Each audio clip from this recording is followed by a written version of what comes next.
Subscribe करिए हमारे channel target UP TET C TET को और बेल आइकन को दबाइए।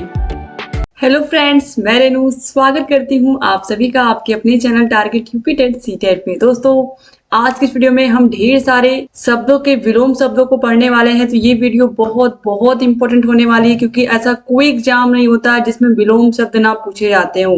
तो ये बहुत ही इंपॉर्टेंट टॉपिक है और आप लोग बिल्कुल रेडी हो जाइए इसको पढ़ने के लिए, क्योंकि जितने भी विलोम शब्द हैं यहाँ पर आज इसी वीडियो में मैं पूरा खत्म करूंगी और आप लोगों को अच्छे से समझा करके पढ़ाऊंगी। तो आप लोग प्लीज वीडियो को ध्यान से देखिएगा और वीडियो को पूरा देखिएगा। और वीडियो अगर अच्छा लगे तो प्लीज वीडियो को शेयर जरूर करिएगा अपने फ्रेंड्स के साथ, अपने फ्रेंड्स के कॉलेज के ग्रुप में। आप जहां पर भी कंफर्टेबल हो शेयर करने में, वहां पर प्लीज शेयर कर दीजिएगा। तो चलिए स्टार्ट करते हैं हम। सबसे पहले देखिए अनुकूल का यहाँ पर देखिए विलोम क्या होगा, प्रतिकूल।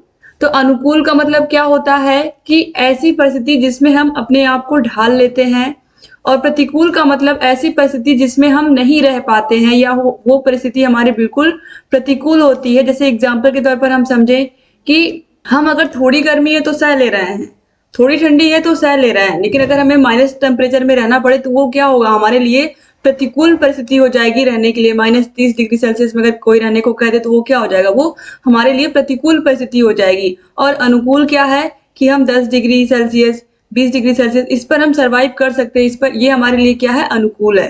तो इस तरीके से आपको अनुकूल और प्रतिकूल समझ में आ गया होगा। अब अनेकांत और एकांत। एकांत का मतलब तो आप समझते ही हो कि एक अकेला इंसान कुछ भी कर रहा है, अकेले कर रहा है। अब इसके बाद देखिए अधिष्ठित। अधिष्ठित का हो जाएगा अनधिष्ठित। तो अधिष्ठित का मतलब होता है अपने आप को कहीं पर इस्टेब्लिश कर लेना, यानी कि अपने आप को स्थायी बना लेना। और अनधिष्ठित का मतलब होगा अपने आप को वहां पर अस्थायी ना बना पाना। ठीक है, यानी कि ये इस तरीके से स्टैब्लिश हो गया और ये स्टैब्लिश नहीं है। अब देखिए अर्जित। अर्जित मतलब क्या होता है, ज्ञान को अर्जित करना का मतलब क्या होता है, कलेक्ट करना और उसको समझना। और अनार्जित या प्रदत्त का मतलब होता है कि हम उसको अर्जित नहीं कर रहे हैं, अपने पास नहीं रख रहे हैं। फिर अनैक्य क्या हो जाएगा, ऐक्य। अनेक और एक तो आपको समझ में आ ही रहा है। फिर अनावृत, आवृत। आवृत का मतलब क्या होता है आपको पता ही है आप सभी लोगों को कि आवृत का मतलब क्या होता है, एक ही चीज बार बार दोहराई जाती है। और जब एक ही चीज बार बार दोहराई नहीं जाती तो वो क्या होती है, अनावृत होती है। ठीक है, जैसे कि अगर हम स्कूल जाते हैं तो हर दिन हम जाते हैं, सुबह उठते हैं स्कूल जाते हैं, तो ये एक आवृत्ति है, यानी कि हर दिन हम करते हैं। और अगर हम बराबर नहीं जा रहे हैं, कभी कभी जा रहे हैं, तो वो अनावृत हो गया। फिर अनुलोम का प्रतिलोम। इसके बाद देखिए अनुग्रह का विग्रह, अछुड़ का छुड़। फिर अपव्ययी का मितव्ययी। अपव्ययी मितव्ययी तो आप समझते हैं, अपव्ययी मतलब खर्चीला और मितव्ययी मतलब सही से पैसे का सदुपयोग करने वाला। ठीक है, फिर है अति। अति मतलब किसी चीज की अधिकता हो जाना, और अल्प का मतलब कमी हो जाना। जैसे कि चाय में चीनी अगर अधिक पड़ गई तो उसकी अति हो गई, यानी कि अति हो गई। और अगर चीनी कम है तो चीनी की मात्रा क्या हो गई, अल्प हो गई, यानी कि कम हो गई। अब इसके बाद देखिए आगे बढ़ते हैं। अथ। अथ का जो विलोम होता है वो होता है इति। फिर इसके बाद देखिए अर्पण का होता है ग्रहण। तो अर्पण का विलोम ग्रहण। तो अर्पण मतलब क्या होता है, किसी को हम कुछ दे रहे हैं, अर्पित कर रहे हैं, अर्पण कर रहे हैं, और वह व्यक्ति क्या कर रहा है, उसको ग्रहण कर रहा है। ठीक है, अर्पण का विलोम ग्रहण। फिर असीम का ससीम, अकाल का सुकाल। अकाल मतलब कुछ निश्चित ना होना, और सुकाल मतलब समय के साथ। फिर देखिए अवनी अंबर। अवनी मतलब होता है पृथ्वी, अंबर मतलब आकाश।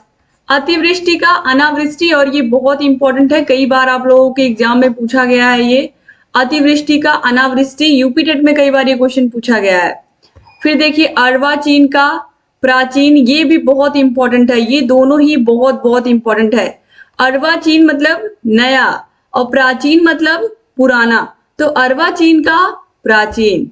इसके बाद अंतरंग बहिरंग। तो अंतरंग मतलब अंदर और बहिर मतलब बाहर। फिर अल्पज्ञ बहुज्ञ। तो अल्पज्ञ मतलब कम ज्ञानी और बहुज्ञ मतलब बहुत अधिक ज्ञानी। फिर अनुराग का विराग। अभिसरण अपसरण। फिर है अनुदार, अनुदार का हो जाएगा उदार। तो उदार व्यक्ति का मतलब क्या, दयालु व्यक्ति जिसके अंदर दूसरों के लिए दया भावना हो। और अनुदार का मतलब ऐसा व्यक्ति जिसके अंदर किसी के प्रति भी दया भावना ना हो, यानी कि एक तरीके से क्रूर व्यक्ति कह सकते हैं। फिर अर्जन का व्ययन, अर्जन मतलब क्या होता है, कलेक्ट करना, इकट्ठा करना, इसे पैसे का अर्जन करना। और पैसे को खर्च करना मतलब पैसे को व्यय करना, तो अर्जन का व्ययन हो जाएगा। अधोलिखित का हो जाएगा ऊपरी लिखित। फिर है अनुज, अनुज का अग्रज, तो अनुज का मतलब होता है छोटा भाई और अग्रज का मतलब बड़ा भाई। फिर अल्पायु दीर्घायु, अल्पायु मतलब कम उम्र का व्यक्ति या कम उम्र जिसकी हो, और दीर्घायु मतलब जिसकी उम्र दीर्घ हो, जिसकी उम्र लंबी हो। फिर अंधेरा का उजाला, ये तो आपको पता ही है। अगला का पिछला, अचल का सचल।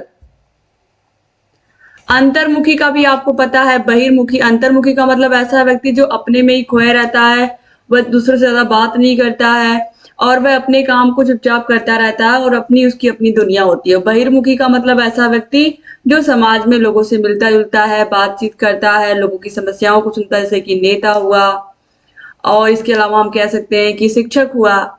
फिर है अभिमानी, इसका हो जाएगा निरभिमानी। फिर अपेक्षा, अपेक्षा का हो जाएगा उपेक्षा। अपेक्षा का मतलब क्या होता है कि हम किसी से एक उम्मीद रखते हैं, आशा रखते हैं, और उपेक्षा मतलब कि हमारी उपेक्षा की जा रही है, हमको वो इम्पोर्टेंस नहीं दी जा रही है, और इसको हम अनुपेक्षा भी कहते हैं। तो अपेक्षा का उपेक्षा। इसके बाद है अनभिज्ञ, अनभिज्ञ का हो जाएगा भिज्ञ। अनभिज्ञ मतलब ऐसा व्यक्ति जो बात को नहीं जान रहा है, जो बात से अनभिज्ञ है, जिसको कुछ नहीं पता क्या हुआ। भिज्ञ का मतलब वह व्यक्ति जिसको पता है कि घटना क्या हुई है। फिर इसके बाद है अत्यंत, और इसका हो जाएगा अल्प। अत्यंत का मतलब भी अधिक ही होता है और अल्प का मतलब कम होता है, आपको पता ही है। अपकार, उपकार का मतलब आपको पता ही है कि किसी की हमने मदद कर दी, किसी का को हमने दान दिया, तो ये उपकार हो गया। और इसका सेम उल्टा अपकार होता है, ये भी याद रखिएगा, ये भी पूछा हुआ क्वेश्चन है। अवरोही और आरोही तो आपको पता ही है। तो आरोही क्रम क्या होता है, बढ़ता हुआ क्रम होता है, यानी जैसे कि 2 है, 4 है, 6 है। और अवरोही का मतलब क्या होता है, ठीक उसका उल्टा, 6, 4, 3, 2, 1, इस तरीके से घटते हुए क्रम में।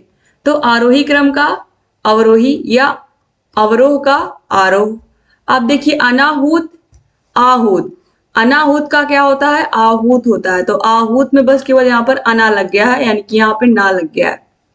फिर अधिक का न्यून, अधिक का तो आपको पता ही है, और अधिक कोई समान होगा तो कम के लिए हम क्या लगाएंगे, न्यून लगाएंगे, यानी कि कम। फिर अग्र, पश्च, अग्र मतलब आगे, पश्च मतलब पीछे। अधूरा, पूरा, पूरा का क्या हो जाएगा, अधूरा, ऐसे कि कोई बिल्डिंग पूरी बन गई है और कोई बिल्डिंग अभी अधूरी है। फिर अधोगामी, ऊर्ध्वगामी। अधोगामी का क्या हो जाएगा, ऊर्ध्वगामी हो जाएगा। अधित्यका का क्या हो जाएगा, उपत्यका हो जाएगा। अस्वीकार का अंगीकार या स्वीकार, तो आपको पता है स्वीकार मतलब एक्सेप्ट करना और अस्वीकार मतलब रिजेक्ट करना किसी को। फिर अनवधान, सावधान। अंधकार का प्रकाश है। अभिव्यक्त का अनभिव्यक्त है। अभिव्यक्त का मतलब क्या होता है, अपनी भावनाओं को, विचारों को दूसरों के सामने प्रकट करना, ये हो गई अभिव्यक्ति। और अगर हम प्रकट नहीं कर पा रहे हैं तो ये हो गया अनभिव्यक्ति, यानी कि हम अपनी भावनाओं को किसी के सामने प्रकट ही नहीं कर पा रहे हैं, उसको व्यक्त ही नहीं कर पा रहे हैं, अभिव्यक्त ही नहीं कर पा रहे हैं, तो ये हो जाएगा अनभिव्यक्त। फिर अधर्म और सधर्म, यानी कि जो धर्म के साथ है वो सधर्म है, और जो धर्म के खिलाफ है वो क्या हो जाएगा, अधर्म हो जाएगा। फिर देखिए अवर का प्रवर, अनृत का रित। फिर अवाक का सवाक। अवज्ञा, आज्ञा पालन। अवज्ञा मतलब किसी के आज्ञा को न मानने वाला, और आज्ञा पालन करने वाले को तो आज्ञा पालन करने वाला कहेंगे ही। अभिमुख, प्रतिमुख। अचिंतनीय, चिंतनीय। अश्लील, श्लील। अवशेष, निशेष। अमर का मर्त, तो ऐसा व्यक्ति जो कभी नहीं मरेगा वो क्या होगा, अमर होगा, और जिसकी मृत्यु निश्चित है वो मर्त्य होगा। फिर अंतिम, अनंतिम या प्रथम। फिर अवतल का उत्तल, अवतल लेंस, उत्तल लेंस तो आपको पता ही है। अस्तेय का अस्तेय, अवगत, अनवगत। फिर अविकृत, विकृत। विकृत का मतलब होता है टेढ़ा मेढ़ा या ऐसा कोई समतल जो बिल्कुल समतल ना हो, इस तरीके से हो, उभरा हुआ हो, कहीं पर गड्ढा हो, तो ये विकृत आकृति कही जाएगी। ठीक है। और अविकृत मतलब जो समतल हो, जिसमें किसी प्रकार की कोई विकृति ना हो। फिर अध्यवसाव का हो जाएगा अनध्यवसाव, साय। फिर इसके बाद देखिए अर्पित का गृहीत। अर्पित करना अभी आपने देखा भी था, ग्रहण करना होता है। फिर अलभ्य का लभ्य या प्राप्य। फिर अंतर साक्ष्य का बहिर साक्ष्य हो जाएगा। फिर अनुरक्ति का विरक्ति, अरुचि का सुरुचि या रुचि। फिर अमावस्या का पूर्णिमा हो जाएगा। अधम का उत्तम हो जाएगा। अल्पकालीन का दीर्घकालीन हो जाएगा। अगम का सुगम हो जाएगा। अगम मतलब कठिन और सुगम मतलब आसान। अंत आदि या अनंत। फिर अग्नि का जल, अपमान का सम्मान, ये तो आपको पता ही है। अनातप का आतप। फिर अभ्यस्त का अनभ्यस्त। इसके बाद देखिए अधुनातन का पुरातन। अधुनातन का मतलब आधुनिक समय, जो अभी समय चल रहा है। पुरातन मतलब पुराना समय। अनुरक्ति विरक्ति, तो अनुरक्ति विरक्ति का मतलब विरह में या अलग हो जाना। ठीक है। फिर अचेतन का चेतन हो जाएगा। अचेतन मन चेतन मन, ये तो आपको पता ही है। फिर अवनत का उन्नत हो जाएगा। अंशतः पूर्णतः मतलब पूरा, अंशतः मतलब अभी आंशिक रूप से पूरा है या अधूरा है अभी। अंदर का बाहर। अभिशाप का वरदान का अभिशाप होगा, ये तो आपको पता ही है। अक्षत का छत। अद्यतन अनद्यतन या पुरातन, तो अद्यतन का मतलब भी क्या होगा, आधुनिक ही होगा। फिर अधिष्ठित का अनधिष्ठित। फिर अल्प का बहुत ही कम होता, आपको पता ही है। और इसका हो जाएगा प्रचुर, मतलब अच्छी मात्रा में, अच्छी खासी मात्रा में। अस्तित्व का अनस्तित्व, क्या हो जाएगा, अनस्तित्व। फिर अल्पसंख्यक का बहुसंख्यक हो जाएगा। अवर्षण का अनावर्षण हो जाएगा। अंतर्द्वंद का बहिर्द्वंद हो जाएगा। अघोष का सघोष हो जाएगा, या अघोष का घोष भी होगा। अकर्मक साकर्मक, आकर्मक क्रिया साकर्मक क्रिया, तो आपको पता ही होगा। फिर अनुरूप का हो जाएगा प्रतिरूप। अतिथि, अतिथि मतलब क्या, मुसाफिर, हमारे घर में आने वाला मेहमान। अतिथि यानी कि ऐसा व्यक्ति जो तिथि बिना बताए आता। मेहमान बता करके तो आते नहीं है, अब तो खैर मोबाइल हो गया तो बता करके आते हैं, वरना पहले तो ऐसा नहीं होता था। अभी भी कुछ ऐसे अतिथि हैं जो बिना बताए आते हैं, यानी कि अतिथि, यानी कि अतिथि का मतलब होता है, मेहमान का मतलब होता है जो बिना किसी तिथि के आ जाए, बिना बताए आ जाए। तो अतिथि का तिथि भी होगा और आतिथेय भी होगा। फिर अदोष का सदोष। अनुनासिक का निर अनुनासिक। आध्यात्मिक का होगा भौतिक।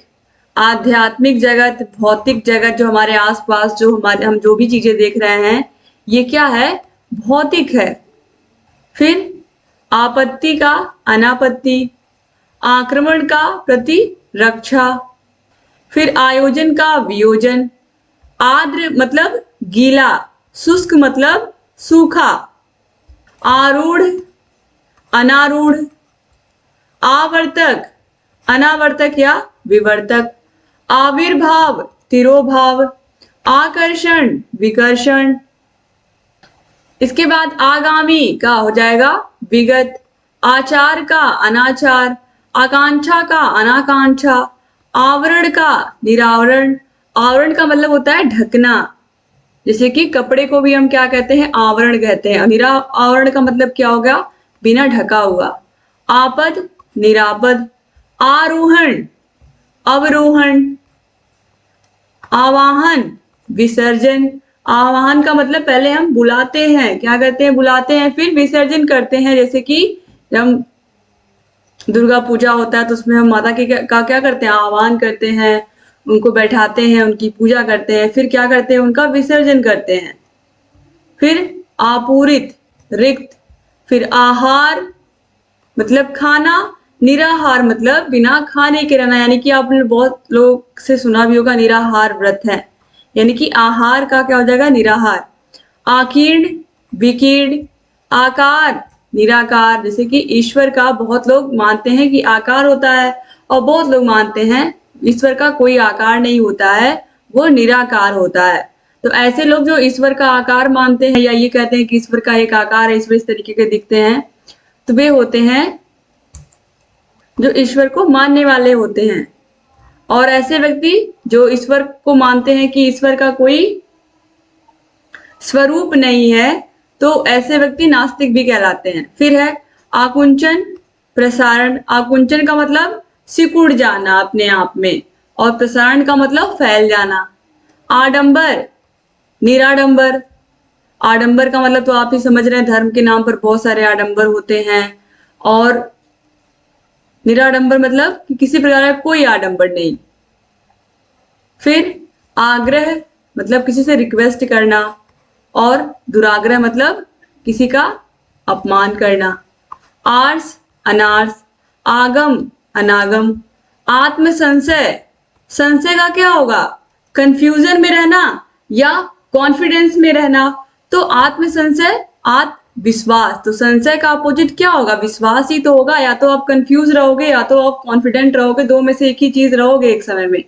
तो इस तरीके से आत्म संशय का क्या हो गया, आत्मविश्वास हो गया। आजादी का गुलामी हो गया। दोस्तों उम्मीद करती हूँ कि आप लोगों को वीडियो अच्छी लग रही होगी और आप लोग पूरे सारे के सारे विलोम शब्दों को ध्यान से देख रहे होंगे, क्योंकि बहुत ही सिंपली वे में अगर आप पूरी वीडियो को देख लेते हैं तो आपके 1 से 2 नंबर तो कम से कम, 2 तो मैं बहुत ही कम बोल रही हूँ, 3 भी जा सकते हैं। तो इस तरीके से केवल एक वीडियो को देख करके अगर आपको ये नंबर मिल रहे हैं तो ये समझिए मुफ्त के नंबर है आपके। तो इसको ध्यान से आप पूरा पढ़िए इस वीडियो को। आनंद का शोक, आधिक्य का अनाधिक्य, आरंभ का अंत। आरंभ करना, जब कोई काम आरंभ करेंगे तो उसका अंत होगा ही होगा एक दिन। आदान का प्रदान, आधार का आधेय या लंब, आभ्यंतर का बाह्य या बाहर। आय करना यानी कि कमाना, और व्यय मतलब खर्च करना, आय व्यय। आक्रामक, आक्रमित। आत्मनिर्भर, आत्मनिर्भर का मतलब क्या है कि अपने पैरों पर खड़े हैं, हम जॉब कर रहे हैं। और अनुजीवी या परजीवी यानी कि दूसरों पर आश्रित। आलोक, तिमिर। आलोक मतलब क्या होता है, प्रकाश, और तिमिर मतलब अंधकार। आकाश का पाताल। आलसी का कर्मठ होगा या कर्मण्य होगा। आलसी व्यक्ति मतलब जो बिल्कुल लेजी होता है, कुछ नहीं करना चाहता। कर्मठ व्यक्ति या कर्मण्य व्यक्ति अपने काम को सही समय पर करता है और अच्छे से करता है। आस्था का अनास्था हो जाएगा। आहत का अनाहत हो जाएगा। आदरणीय का अनादरणीय हो जाएगा। आदिष्ट का निषिद्ध हो जाएगा। इष्ट का अनिष्ट हो जाएगा। इहलोक का परलोक हो जाएगा। ईद का मुहर्रम हो जाएगा। इप्सित का अनिप्सित। ईश्वर का जीव हो जाएगा। ईश्वर का अपोजिट क्या होगा, मानव ही तो होगा। ईश्वरवादी, अनीश्वरवादी यानी कि ईश्वर को मानने वाला ईश्वरवादी हो गया, ईश्वर को नहीं मानने वाला अनीश्वरवादी हो गया। ईहा, अनीहा। ईश का अनीश हो गया। उत्तम का अधम हो गया। उद्यमी का निरुद्यम हो गया। उदय का अस्त, यानी कि जब सूर्य का उदय होता है तो हम क्या कहते हैं, सूर्योदय हो गया। और जब सूर्य का अस्त होता है तो क्या कहते हैं, सूर्यास्त हो गया। तो उदय का क्या हो गया, अस्त हो गया। उपमेय का अनुपमेय हो गया। उच्छ्वास का अनुच्छ्वास हो गया। उद्धत का विनत हो गया। उन्नयन का अवनयन हो गया। उन्मुख का विमुख हो गया। तो उन्मुख मतलब क्या होता है कि सामने वाले के व्यक्ति की तरफ देखना, और विमुख मतलब उससे मुख को हटा लेना। उत्कर्ष का अपकर्ष। उन्मूलन का रोपण। रोपण मतलब जैसे किसी पौधे को हम बैठा रहे हैं तो क्या कहते हैं, उसको हम पौधे का रोपण करना। और उन्मूलन का मतलब कि उसको जड़ से, मूल से समाप्त कर देना, उस पेड़ को उखाड़ करके फेंक देना। तो ये हो गया, उसका उन्मूलन कर दिया, उसको नष्ट कर दिया। और रोपण का मतलब उसको लगाना। उन्नति का अवनति। उन्नति मतलब आगे बढ़ना, अवनति मतलब और नीचे आना। उत्थान का पतन, ये भी वही अर्थ दे रहा है। उत्थान मतलब आगे बढ़ना, पतन मतलब धीरे धीरे नीचे आना। ऊपरी, आधा, ऊपर, अधः मतलब नीचे। उदयाचल, अस्ताचल, उदयाचल मतलब अभी उदय और अस्त आपने देखा वही चीज है सूर्य का। उत्तरायण, दक्षिणायन, उत्तर का अपोजिट क्या होता है? दक्षिणी तो होता है। इसके बाद देखिए उत्पत्ति का विनाश, उत्पन्न होना, विनाश होना। उग्र का, उग्र व्यक्ति और सौम्य व्यक्ति यानी कि उदार व्यक्ति। उद्देश्य, निरुद्देश्य, एक व्यक्ति होता है जिसका उद्देश्य होता है, एक होता है जिसका कोई उद्देश्य ही नहीं होता है, तो उसे हम क्या कहेंगे? निरुद्देश्य। फिर उज्जवल का, उज्जवल मतलब प्रकाश देने वाला, धूमिल मतलब कह सकते हैं कि सही से प्रकाश ना देने वाला या अंधकार देने वाला। उद्भव का पराभव, उत्सुक का अनुत्सुक, जैसे किसी कार्य को करने के लिए हम क्या है? उत्सुक है, बिल्कुल तैयार है। और ऐसा भी कोई काम होगा जिसको करने के लिए हमारे अंदर से उत्साह ही नहीं आ रहा होगा, तो उसके लिए क्या शब्द यूज होगा? अनुत्सुक। फिर उन्मीलन का निमीलन, उपमा का व्यतिरेक, उपार्जित का अनुपार्जित, उर्वर का अनुर्वर, उर्वर मतलब जो ऐसा खेत जो उर्वर हो जिसमें अधिक फसल उगती हो, और अनुर्वर का मतलब ऐसा खेत जो बिल्कुल भी उर्वर नहीं है। उल्लास का, उल्लास मतलब खुशी, अवसाद मतलब गम या दुखी। फिर उत्तेजित का शमित, उदासीन का आसक्त, उष्ण का शीतल, उपचार का अपचार, उद्गम का विलोपन, उष्मा का शीतलता, उष्मा मतलब गर्मी और शीतलता मतलब ठंडी। ऋजु मतलब सीधा इस तरीके का, और वक्र मतलब इस तरीके का टेढ़ा, तो ऋजु का वक्र हो जाएगा। ऋणात्मक यानी कि निगेटिव का क्या होता है? पॉजिटिव ही तो होता है, तो ऋणात्मक का धनात्मक हो जाएगा। एकत्र का विस्तीर्ण हो जाएगा, एक का अनेक हो जाएगा, एड़ी का चोटी हो जाएगा, एकाग्र का चंचल हो जाएगा। एकाग्र मतलब ऐसा व्यक्ति जो अपने दिमाग को कंसंट्रेट करके रखता है एक ही जगह पे, और चंचल व्यक्ति जिसका दिमाग हमेशा कभी इधर कभी उधर कभी कहीं इस तरीके से, जो हमेशा चंचल रहता है। एकाधिकार, अनेकाधिकार, ऐषणा, अनैषणा, एकेश्वरवाद, बहुदेववाद, ऐच्छिक का अनैच्छिक, ऐच्छिक मतलब जो कार्य हम अपनी इच्छा से कर रहे हैं वो ऐच्छिक हो गया, जो अपनी इच्छा के विरुद्ध कर रहा है वो अनैच्छिक हो गया। ऐहिक का पारलौकिक, ऐतिहासिक का अनैतिहासिक, ऐश्वर्य का अनैश्वर्य, ओजस्वी का निस्तेज। ओजस्वी मतलब ऐसा व्यक्ति जिसके अंदर तेज है, जिसके अंदर काम करने का जुनून है, वो ओजस्वी व्यक्ति कहलाएगा। और निस्तेज मतलब जिसके अंदर काम करने का कोई मन ही नहीं है, ना वो काम को कर रहा है। ओतप्रोत का हो जाएगा विहीन। ओछा का गंभीर, ओछा मतलब ऐसा व्यक्ति जो अपने काम के प्रति बिल्कुल गंभीर नहीं है, कोई मतलब ही नहीं है। फिर औपचारिक का अनौपचारिक, ये तो आपको पता ही है। औपचारिक का अनौपचारिक होता है, औपचारिक शिक्षा अनौपचारिक शिक्षा, ये तो आप लोगों ने पढ़ा ही है। स्कूल की शिक्षा को हम क्या कहते हैं? औपचारिक शिक्षा कहते हैं, जो कहीं किसी संस्था में जा करके हम लेते हैं। आश्रम की शिक्षा को औपचारिक शिक्षा कहेंगे, लेकिन जो हमें घर परिवार हमारे मित्रों से और कहीं से भी हमें जो शिक्षा मिलती है वो अनौपचारिक शिक्षा होती है। औचित्य, अनौचित्य, औरस, दत्तक, औदार्य, अनौदार्य। औदार्य मतलब उदार ही होता है एक तरीके से। करुण मतलब ऐसा व्यक्ति जिसके अंदर दया भावना हो दूसरों के प्रति। निष्ठुर मतलब जिसको कोई फर्क ही ना पड़ता हो कि सामने वाले व्यक्ति को हम बोल रहे हैं हमको कैसा लग रहा है।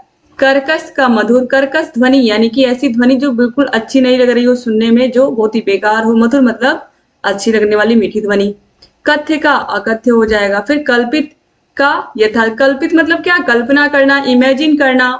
और यथार्थ का मतलब क्या होता है? एग्जैक्टली जो हमारे सामने जो स्थिति है वो यथार्थ है, वही सत्य है। ठीक है। फिर कृष का पुष्ट, क्रूरता का करुणा, क्रूरता का क्या हो जाएगा? करुणा। तो क्रूर व्यक्ति का मतलब क्या होता है आपको बताने की जरूरत नहीं है, जिसके अंदर बिल्कुल दया भावना नहीं होती है, और इसका अपोजिट क्या होगा? करुणा। क्रमहीन का क्रमबद्ध हो जाएगा। क्रमहीन का मतलब जैसे कि एक के बाद दो आ रहा है, तीन आ रहा है, चार आ रहा है, तो क्रम से हो रहा है। लेकिन यहाँ पर एक के बाद पांच आ जा रहा है, फिर पांच के बाद तीन वाला व्यक्ति आ रहा है, फिर छह, इस तरीके से, तो ये क्रम नहीं हुआ। तो ये क्रमहीन का मतलब इस तरीके का 1 5 3 6 फिर इसके बाद फिर 2 आ रहा है, तो ये क्रम नहीं हुआ, लेकिन जो क्रमबद्ध होगा वो क्या होगा 1 2 3 इस तरीके से वो व्यक्ति लाइन से आएंगे, जहां पर जिसकी जगह होगी वहीं पर आकर बैठेंगे। तो क्रमबद्ध का मतलब सही से चलना, सही से चीजों को व्यवस्थित करके रखना, और क्रमहीन का मतलब कि किसी भी तरीके से रैंडम हम बैठा दे रहे हैं। कीर्ति मतलब, कीर्ति का मतलब क्या होता है बखान करना, किसी व्यक्ति की बड़ाई करना, और अपकीर्ति का मतलब क्या होगा उसकी कोई बड़ाई ना करना बल्कि उसकी बुराई ही करना। कोलाहल का नीरवता या शांति, तो कोलाहल का मतलब जैसे कि पक्षी क्या करते हैं कोलाहल करते हैं, व्यक्ति औरतें क्या करती हैं कोलाहल करती हैं, जहां पर भी 4 औरतें होंगी बातचीत तो होगी ही। और शांति का मतलब आपको पता ही है। फिर कलंकित का निष्कलंक, कर्षण का विकर्षण, कुव्यवस्था का सुव्यवस्था। कुव्यवस्था का मतलब क्या होता है कि कोई भी चीज अपनी जगह पर व्यवस्थित नहीं है। सुव्यवस्था का मतलब आप समझिए कि घर में आप घुस रहे हो, आप देख रहे हो सारे सामान अपनी जगह पर रखे हुए हैं, सब बिल्कुल पूरा घर सही है। और कुव्यवस्था का मतलब घर पूरा एकदम बिखरा हुआ, कोई भी सामान अपनी जगह पर नहीं रखा हुआ है। कल्पित का यथार्थ अभी आपने देखा ही है। कायर का साहसी, ये तो आपको पता ही है। कुरूप का सुंदर या सुरूप व्यक्ति, कुरूप का सुंदर ही होगा आपको पता ही है। कुंद का तीक्ष्ण, कर्मण्यता का अकर्मण्यता, फिर कुमारी का विवाहित, कुमारी मतलब कुंवारी भी आप कह सकते हो। कृतज्ञ का, कृतज्ञ बहुत इंपॉर्टेंट है, ये बहुत इंपॉर्टेंट है दोस्तों, इसको जरूर याद रखिएगा क्योंकि ये पूछा हुआ क्वेश्चन है। कृतज्ञ का कृतज्ञ होता है, ठीक है। फिर कृष्ण का श्वेत, कृष्ण मतलब काला और श्वेत मतलब सफेद। फिर कुलदीप का कुलांगार, कुसुम का वज्र। फिर क्रोध का, क्रोध मतलब गुस्सा करना। क्षमा, इसका अपोजिट क्या होगा क्षमा करना यानी कि माफ कर देना। कलयुग का सतयुग। कृत्रिम का, कृत्रिम मतलब क्या होगा आर्टिफिशियल, और इसका अपोजिट क्या होगा नेचुरल। तो नेचुरल का आर्टिफिशियल यानी कि कृत्रिम का प्राकृतिक या स्वाभाविक। कर्मठ का अकर्मठ या आलसी। खगोल का भूगोल। खिलना का मुरझाना, है तो आपको पता ही है। ख्यात का अख्यात। दोस्तों अगला है खग, खग का होता है मृग। फिर है खंडन, खंडन का होता है मंडन। मंडन का मतलब होता है किसी की बड़ाई करना, किसी की महिमा मंडन करना, आपने सुना होगा। इसके बाद देखिए खेचर, खेचर का होगा भूचर। फिर है खास, खास व्यक्ति और आम व्यक्ति, आपने सुना ही होगा। तो खास का होता है आम। गुप्त का प्रकट, गुप्त मतलब कोई चीज छिपी हुई रहती है, प्रकट मतलब सामने होती है दिखाई देती है। फिर है ग्रहीता, और इसका अपोजिट है यानी कि विलोम है दाता। तो ग्रहीता मतलब ग्रहण करने वाला, प्राप्त करने वाला। दाता मतलब दानी यानी कि देने वाला।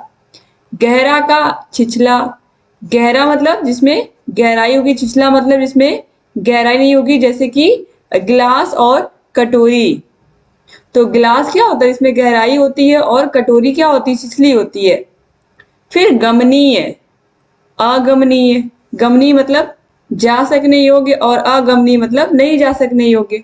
फिर गत, आगत, गण्य, नगण्य, गण्य मतलब जिसे गिना जा सके, नगण्य मतलब जिसे गिना ना जा सके। फिर गमन, आगमन, गमन मतलब जाना और आगमन मतलब आना। गंभीर यानी कि ऐसा व्यक्ति जो बहुत गंभीर है, और इसके ठीक अपोजिट ऐसा व्यक्ति जो बहुत ही चंचल है। फिर गौरव, गौरव का लाघव। फिर गगन यानी कि आकाश अंबर, और इसका धरा यानी कि पृथ्वी। फिर गौड़, गौड़ मतलब सेकेंडरी, मुख्य मतलब प्राइमरी या प्रधान, ठीक है। तो इस तरीके से याद रखिएगा मुख्य का गौड़, जैसे कि आपने थर्नडाई के नियम पढ़े थे, थर्नडाई के मुख्य नियम और गौड़ नियम। फिर ग्रस्त, ग्रस्त का मुक्त। गरल, सुधा, तो सुधा मतलब क्या होता है अमृत। फिर गुरु का शिष्य होता है, आपको पता है गुरु का लघु भी होता है।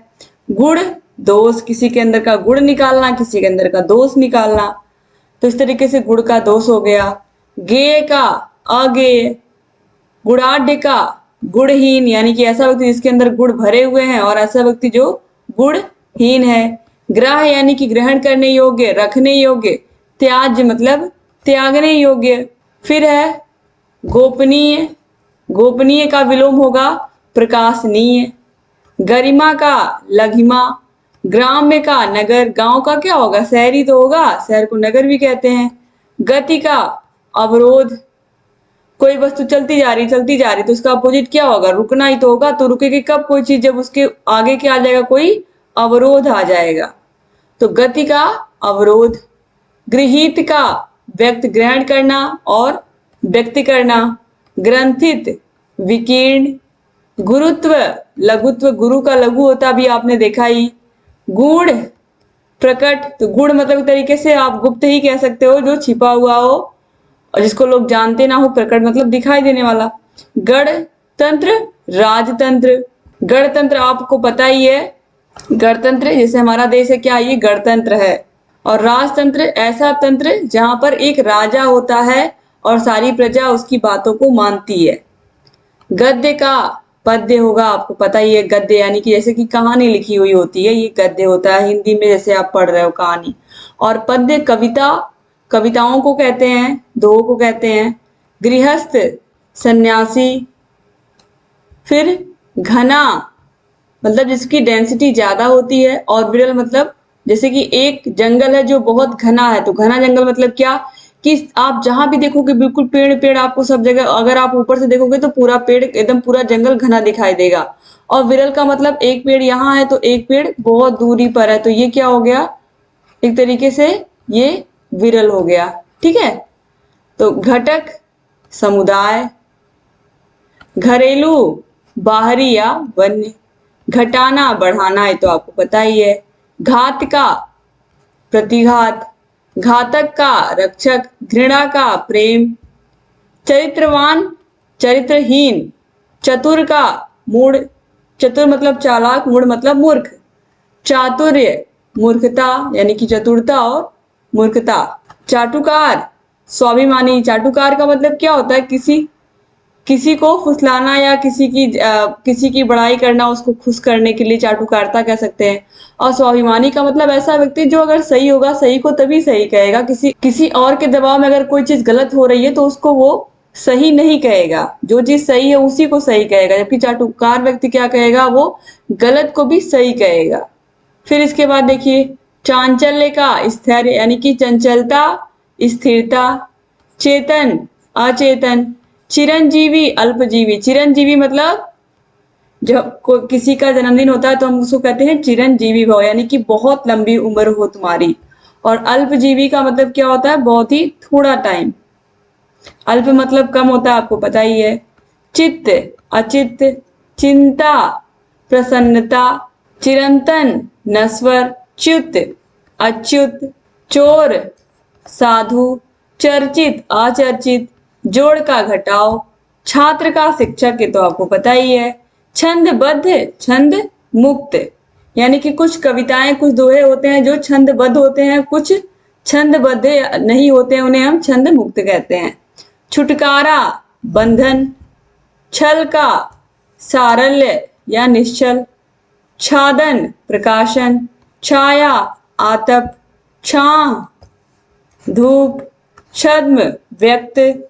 ज्योतिर्मय तमोमय। ज्येष्ठ कनिष्ठ। सजातीय विजातीय। जटिल सरल, तो ये तो बहुत आसान है। जटिल यानी कि कठिन और सरल यानी कि आसान। सजातीय मतलब अपने ही जात में, विजातीय मतलब अलग अलग जातियां। और ज्येष्ठ का मतलब क्या होता है, बड़ा, और कनिष्ठ का मतलब छोटा। आगे बढ़ते हैं और यहाँ पर देखिए ज्योतिर्मय है और तमोमय। ज्योतिर मतलब ज्योति क्या करता है, प्रकाश देता है, और तमोमय मतलब अंधेरा। फिर इसके बाद देखिए जड़ चेतन, ये भी आपको पता ही होगा। ज्वार भाटा, समुद्र में आता है ना ज्वार भाटा। जंगम स्थावर, ये बहुत इंपॉर्टेंट है। जंगम का क्या होता है, स्थावर होता है। तो जंगम का मतलब ऐसा व्यक्ति जो हमेशा कहीं ना कहीं आता जाता विचरण करता रहता है। स्थावर मतलब एक जगह पर स्थिर रहने वाला। जागरण का निद्रा। जल का थल। जन्म का मृत्यु, जीवन का मरण, ये तो सत्य है, आपको पता ही है।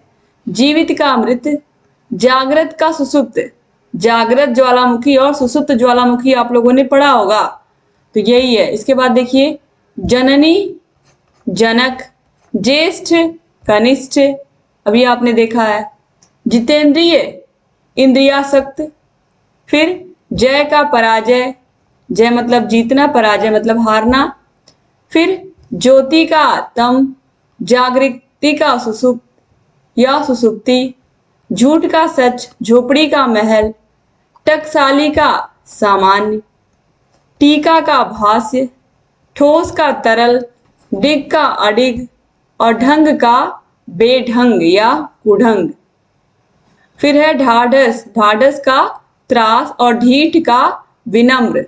तो ढीठ का क्या होता है? विनम्र व्यक्ति। जैसे कि कुछ व्यक्ति ढीठ होते हैं जो किसी के कहने पर, समझाने पर वो समझते नहीं है, और कुछ विनम्र होते हैं जो आपकी बात को, आपके सिचुएशन को बहुत ही ध्यान से समझते हैं, तो उन्हें हम विनम्र कहते हैं। तो इस तरीके से यहाँ पर आपने पार्ट 1 देख लिया। आपको उम्मीद करती हूँ कि पार्ट 1 में सारे के सारे विलोम शब्द अच्छे लगे होंगे, समझ में आए होंगे। दोस्तों अगर अच्छे लगे हैं तो प्लीज चैनल को हमारे सब्सक्राइब कर लीजिए, और आपको दूसरे पार्ट की वीडियो की लिंक भी इसी वीडियो के नीचे मिल जाएगी, ऑलरेडी हमने बना रखी है। तो इस तरीके से हमारा कोशिश ये है कि अगर एक साथ इतने सारे विलोम शब्दों को आप पढ़ोगे तो कहीं ना कहीं कंफ्यूजन हो जाएगी, इसलिए हमने 2 पार्ट कर दिया है। तो चैनल को जरूर सब्सक्राइब कर और बेल आइकन होगा बगल में, उसको भी प्रेस कर लीजिएगा, ताकि जो भी नई वीडियोस हम बनाते हैं उसका नोटिफिकेशन आपके पास सबसे पहले पहुंचे। और इस वीडियो को अपने कॉलेज के ग्रुप में अपने फ्रेंड्स को शेयर करना मत भूलिएगा। और जितनी वीडियोस हमने बनाई हैं, आपको सारे वीडियोस की लिंक सारे विषयों की डिस्क्रिप्शन बॉक्स, कमेंट बॉक्स में मिल जाएगी। सारे विषयों को देखिए और अपनी तैयारी को बेहतर से बेहतर बनाइए, और हमारे टेलीग्राम चैनल को ज्वाइन कर लीजिए। अगर आपको इसकी पीडीएफ पूरी की पूरी चाहिए तो टेलीग्राम चैनल पर आपको मिल जाएगी, तो टेलीग्राम का लिंक आपको डिस्क्रिप्शन बॉक्स, कमेंट बॉक्स में मिल जाएगा। थैंक यू सो मच दोस्तों, वीडियो को पूरा देखने के लिए। चैनल से ऐसे ही बने रहिए, और आपके लिए अच्छे से वीडियोस हम लेकर के आते रहेंगे और आपकी तैयारी को अच्छे से कराते रहेंगे। जय हिंद।